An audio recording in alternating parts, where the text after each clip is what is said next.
Gadir-Hum, Mekke ile Medine arasında bulunan ve yağmur sularının toplanmasıyla oluşan küçük bir gölet ve o bölgenin alanın adıdır. Gadir, Zuhfe'ye 3-4 kilometre uzaklıkta, Zuhfe ise Mekke'ye 64 kilometre uzaklıktadır. Ayrıca Zuhfe'de Mısır, Medine, Irak ve Suriye halkının yollarının kesiştiği ve ayrıldığı bir bölgedir.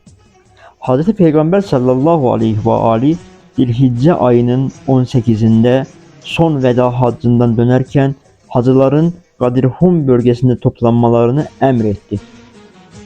Herkes toplandıktan sonra develerin örgüçlerini çıkardılar ve yüksek bir yer yaptılar. Çünkü Peygamber sallallahu aleyhi ve aleyhin herkesi görmesi gereken bir yer olması gerekirdi. Orada da yüksek bir yer olmadığı için devenin örgüçlerini çıkarıp yüksek bir alan yaptılar. Hz. Peygamber sallallahu aleyhi ve aleyhi örgüçlerin üzerine çıkarak oradaki insanlara Gadir-Hum hutbesini okudu. Bu sırada Maide suresinin 67. ayeti nazil oldu. Bismillahirrahmanirrahim. Ya eyyuhel Resul belliğ ma unzile ileyke min Rabbik fe in lem tef'el fema bellagte risalete vallahu ya'simuke minen nas innallaha la yehdil kavmil kafirin.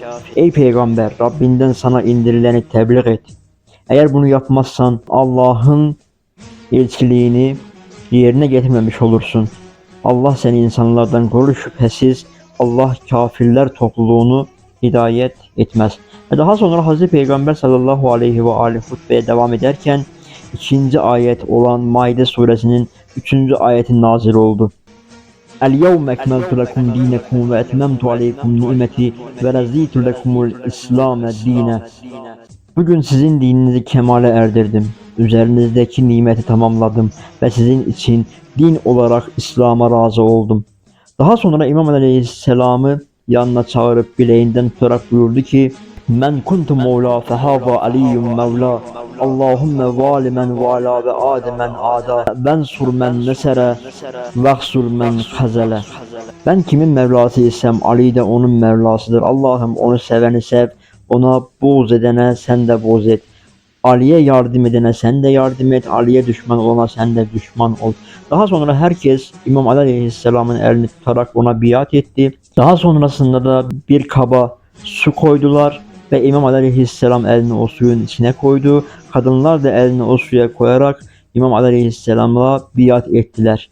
Buradan bizler de bu mesajı vermek istiyoruz ki bizler de İmam Ali Aleyhisselam'a kılıç zoruyla değil, dinen, vicdanen ve imanımızla biat ettik ve yine bugün biatımızı yeniliyoruz.